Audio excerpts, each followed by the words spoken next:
Yeah, the Institute, Bruce, is a nonprofit. We make absolutely no money helping our clients. We're a nonprofit 501c3 organization that helps people, all sorts of people, irrespective of their position or anything like that, deal with corruption. Corruption in government, corruption in industry, corruption in most any aspect of a person's normal life. We provide investigative services. We do it completely free of charge because most of the people we deal with, and we'll have to be honest about this, are completely indigent by the time they reach us. So we try to help them by conducting investigations and hopefully helping the courts and helping them achieve justice.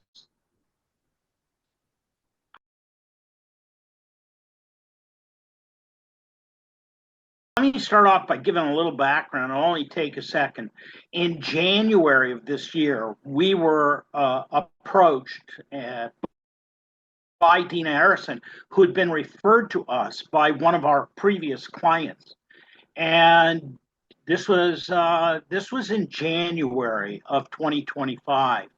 We listened first to her story very carefully, and then, of course, we have to confirm whether the stories are true or not.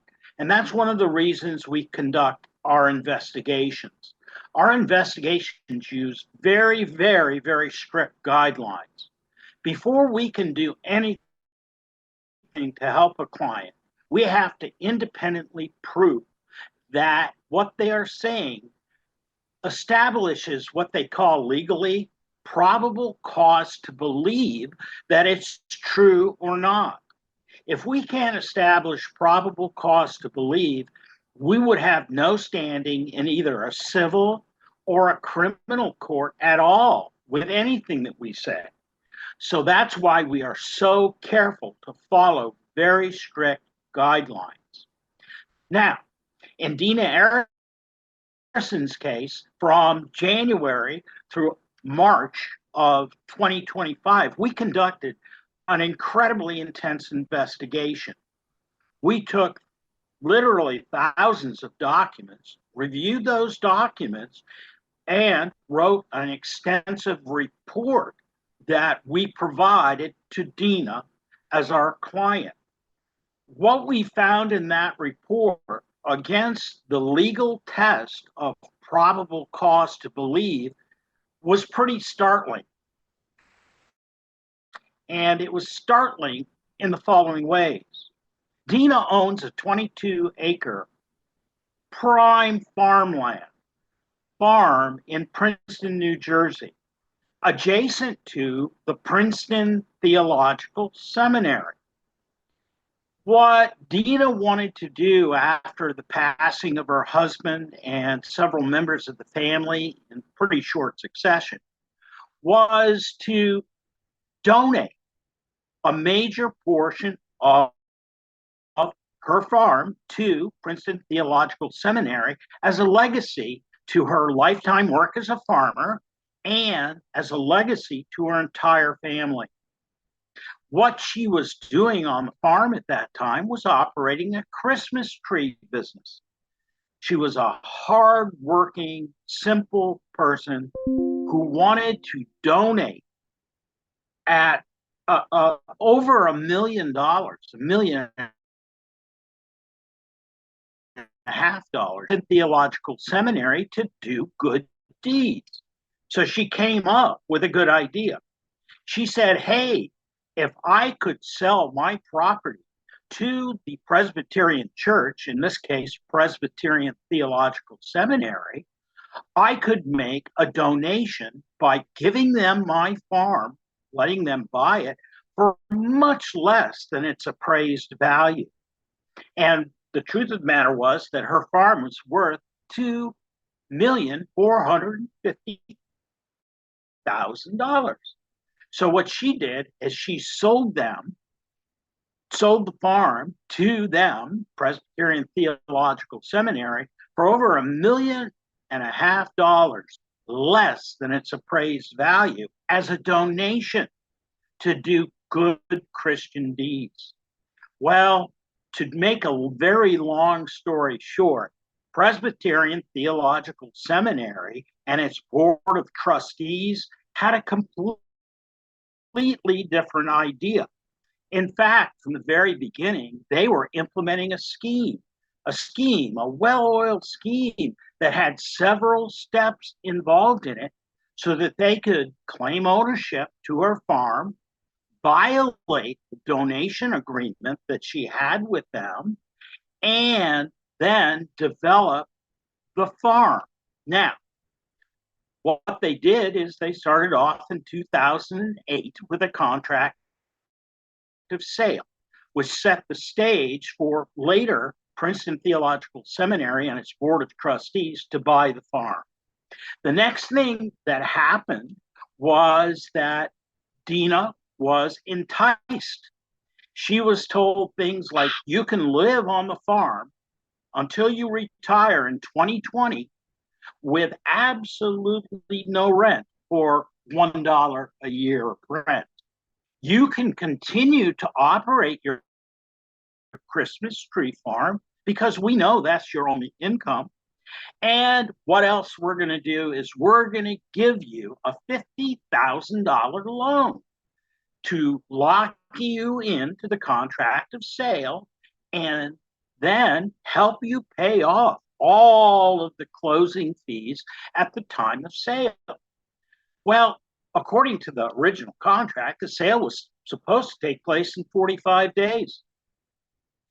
And the loan turned out to be a loan for $50,000 at what I would consider, for the purposes, a usurious loan. It was 18%. You can get credit cards at less than 18%. So we began to question, as a result of our investigation, the motivation behind that. Why would you do that?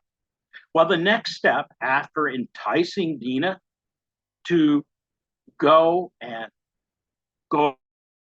along with the farm, with the proviso that she could live on it, that they would never develop the farm in the future, all of the promises they made, we found out they never really intended from the very beginning to live up to the promises they were making, both verbally and in written contracts with PTS and the Board of Trustees of the Princeton Theological Seminary. I've never seen anything like it. What happened was, when Dena refused to leave the farm, the attorneys she worked for, and this started in 2009, the attorneys she had working for her in cooperation or collusion with attorneys from Princeton Theological Seminary, began to put pressure on Dena. They began to coerce her financially, put her under extreme duress financially, leading finally to extorting her to sign documents that basically gave up the farm. So instead of having a 22-acre farm, she was forced to move to a 1-acre farm with just her little cottage on the farm. She had her Christmas tree farm business ripped from her. She had no income.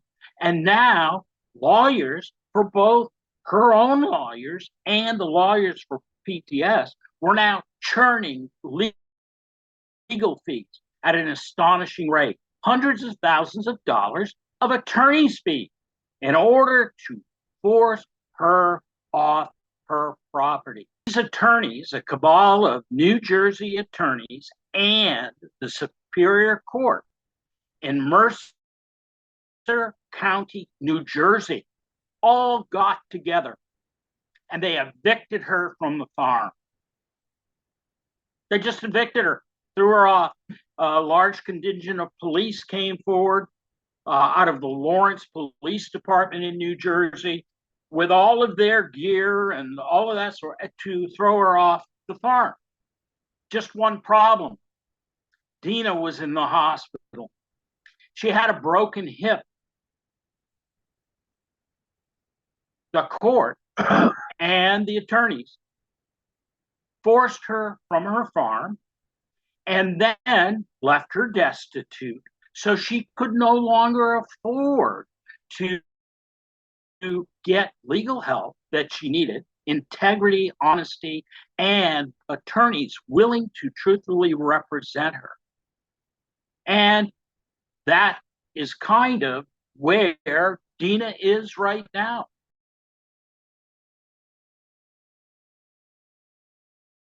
One of the things that the seminary was obliged to do by law and by contract at the time that Dena Arrison closed on her farm in December 2010 was an IRS form. It's called an 8283 form. What this form basically does, it's written out by the organization, the nonprofit organization, in this case, Princeton Theological Seminary, which operates under the guise of a 501c3 charitable church-related organization. What they did is they did not, as they were required to do, bring to closing for signature by a corporate official of PTS, somebody on the board, and they didn't bring it to closing. Now, you may ask yourself, well, why didn't they bring it to closing? Well, the answer was simple.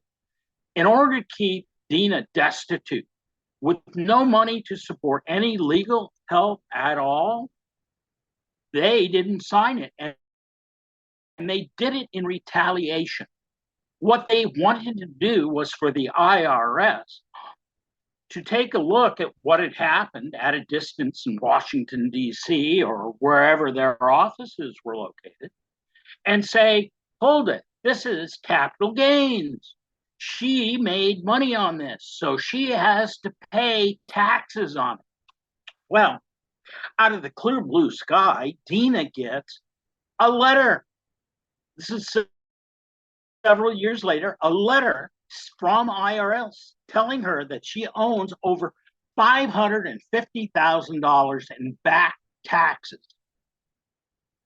because PTS did not disclose to the IRS, as it should have, that she had donated that money to the church. Now, why would you do such a thing? Our investigation and the evidence indicates, and I want to tell you once again, we use the test of probable cause to believe. And this is a tenet, a legal tenet that's used in civil cases. Dena was involved in a civil case. So against the test of probable cause to believe, we gathered evidence showing that this was intentional. And it was designed so that the IRS would do things in retaliation against Dena. And among these things were they stripped her of her passport. They took her passport. The second thing they did is they put a almost over $500,000 lien on her new dwelling residence in Newtown, Pennsylvania. The next thing the IRS did is put her on the no-fly list as a criminal.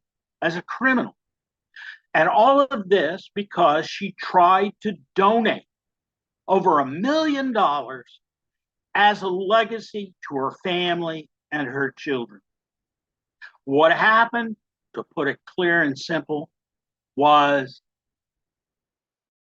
she was a victim of a RICO land acquisition scheme.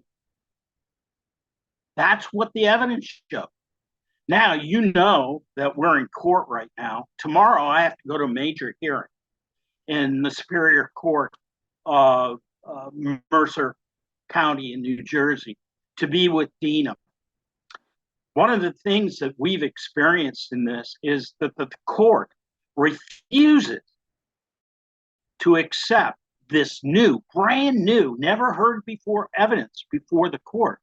And they continue down the pathway of intentionally depriving Dena of her first, her fourth, her fifth, her 14th Amendment rights to due process of law in order to keep the evidence under wraps.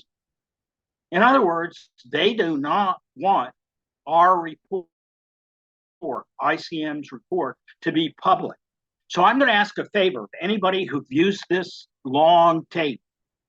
It's so important that you download what I'm saying to you today, because I fully suspect, and I believe it's very possible, that two things are going to happen.